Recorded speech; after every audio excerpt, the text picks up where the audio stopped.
안녕하세요. 박상훈TV 10번째 방송을 시작합니다. 저와 함께 애플 주식 사실 분, 그리고 3년 동안 36%의 수익을 냈던 테크놀로지 펀드에 대한 영상을 준비했습니다. 박상훈TV는 투자 관리용으로 제작되고 있습니다. 실행을 목적으로 합니다. 저 개인적으로 자녀들에게 약속했던 것이 하나 있는데요. 중학생이 되면 스마트폰을 사주겠다라는 약속입니다. 현재는 폴더폰만 가지고 있는 상황이고 카톡은 PC에서, 컴퓨터에서 하게끔 제가 도와주고 있는데요. 최근에 이종사촌 언니에게 아이폰을 중고로 물려받았습니다. 쓰던 걸 받았는데요.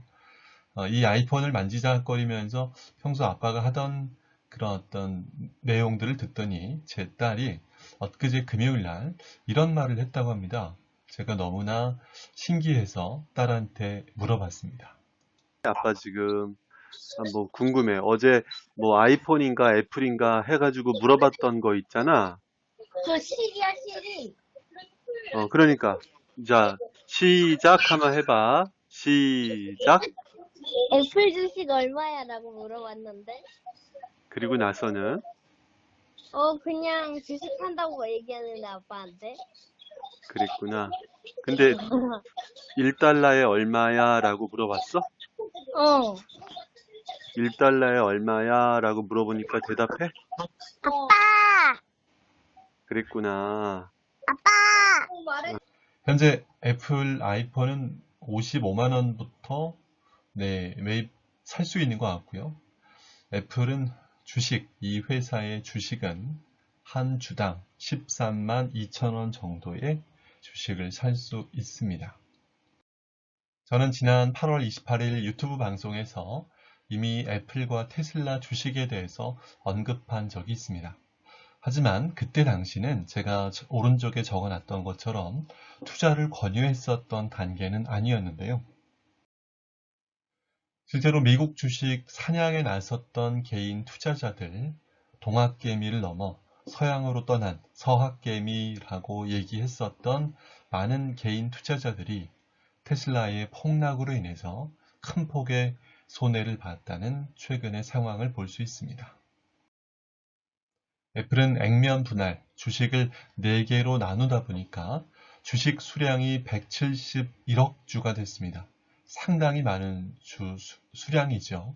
세계 인구가 77억 명인 걸 생각하면 세계 인구로 나눴을 때 세계 인구 1명당 2.2주 정도 수량이 되기도 했습니다.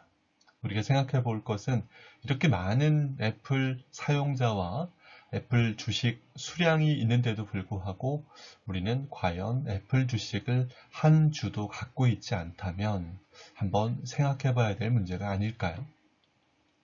자, 저의 이 영상의 결론부터 말씀을 드리겠습니다.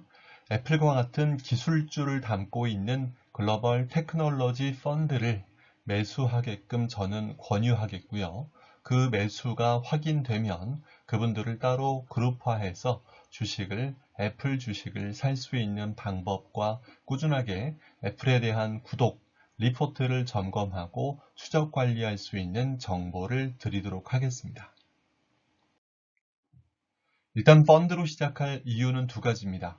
매월 소득에서 꾸준히 마땅히 저축하고 두 번째, 변동성을 줄이는 투자를 통해서 매월 이 표에서 보시는 것처럼 매월 꾸준하게 주식을 사게 되면 그 정한 날짜에 자동이체로 적립식으로 투자가 되면서 주가에 따른 변동성을 줄이면서도 멀리 꾸준하게 주식을 저렴한 가격으로 살 수 있는 기회를 제공하기도 합니다. 매월 적립식으로 투자한 36개월의 수익은 36%였습니다. 가운데 쪽에 빨간색에 보시면 매월 만원씩 2017년 10월 달에 시작했던 이 분은 모여있는 돈이 수익 원금 대비 36%의 수익을 냈고요. 제가 작년과 올해 때때로 기술주에 대한 수익 많이 났을 때 중간중간 환매를 했던 분들이 계셨는데요. 올해 6월과 7월이네요. 이때 환매했던 금액까지 포함하면 제 고객 중에 이 테크놀로지 펀드를 가입했던 47명의 총 수익은 34.3% 정도 됐습니다. 피델리티라는 글로벌 자산운용사, 대표적인 펀드 5개 중에 제 고객들에게 가입을 권유했던 펀드 중에 가장 높은 수익을 실현했습니다. 그러나 2020년 7월 말 2달 전이었죠. 어느 증권사에서는 매수를 추천했었던 애플 투자 선호도가 별 5개 중에 별 4개를 차지할 정도로 괜찮다라고 제안했었던 그 애플. 그러나 8월 이후에 주가는 꽤 올랐다가 사상 최고를 찍고 떨어져서 다시 원점으로 돌아왔습니다. 애플 주식이 최근 테슬라를 비롯한 미국 기술주의 급락의 분위기 속에 최근에 하락을 한 건데요. 52주 동안의 최고가 9월 3일 날 기록했던 주당 137.98달러가 최근에 113.49달러까지 떨어져서 금요일 날 수익률은 마이너스 17.7% 정도 됐습니다. 아직은 기술주, 미국의 기술주에 대한 거품 논란이 끊이지 않고 있는데요. 더 빠질 건지 올라갈 건지 그러한 조정에 대한 의견들이 분분하고 있습니다. 애플의 대표적인 상품 아이폰이 출시될 때마다 매출은 오르락 내리락 하고 있습니다. 출시될 때 많이 팔리는 거죠. 그러나 꾸준하게 성장하고 있는 것은 오른쪽에 보시면은 애플 워치 같은 웨어러블, 그리고 애플 폰과 관련된 서비스 관련된 매출이 꾸준하게 증가되고 있는 것을 볼 수 있습니다. 오늘 제가 말씀드리는 테크놀로지 펀드에서 애플 비중은 현재 5.1% 정도 되고 있습니다. 최근에 하반기에 주식이 많이 오르면서 비중이 축소된 것으로 자산운용 보고서에서는 나타나고 있고요.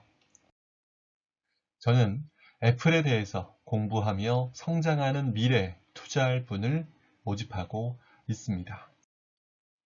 아이와 함께 커가는 가정경제, 여러분의 꿈을 응원하면서 대표적인 기술주 애플의 이 플랫폼 기술을 통한 플랫폼 서비스와 전략을 통한 여러분의 성장 가능한 미래 기업을 준비하고 공부하면서 함께 정보를 나누는 시간이 되기를 바라겠습니다. 우리가 기생충 영화를 보며 짜파구리를 먹고 있을 때 농심 주가는 꽤 올랐습니다. 우리가 넷플릭스 영화를 보고 있을 때 이 코로나의 위기 속에서 다들 집콕하면서 영화를 보고 있을 때 넷플릭스의 주가는 사상 최고치를 찍고 있습니다. 전 세계 갑부들은 아마존의 대표인 제프 베이조스는 상당히 많은 주식을 가지고 있음으로 인해서 세계 최고의 부자가 됐습니다. 여러분 알고 계시는 마이크로소프트의 빌 게이츠나 베르나르 아르노, 오른쪽에 보시면 루이비통의 회사 회장인데요.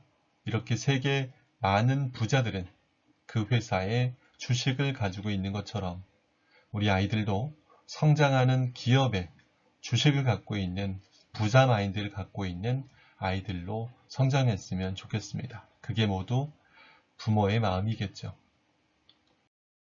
제가 투자 관리용으로 진행하고 관리하고 있는 카카오톡 채널 함께 키워가는 자산관리를 통해서 적립식 펀드로 기술주를 투자하는 테크놀로지 펀드에 대한 적립식으로 매달 버는 소득에서 꾸준하게 저축할 수 있도록 실행을 돕겠고요.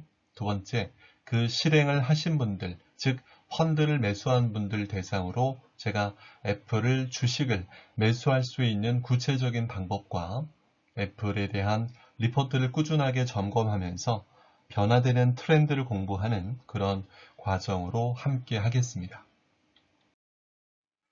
그룹 참가자, 카카오톡 채널의 그룹으로 참가하는 여러분께는 보너스 정보로 기술주에 대한 다양한 회사들에 대한 트렌드도 함께 제공하겠습니다.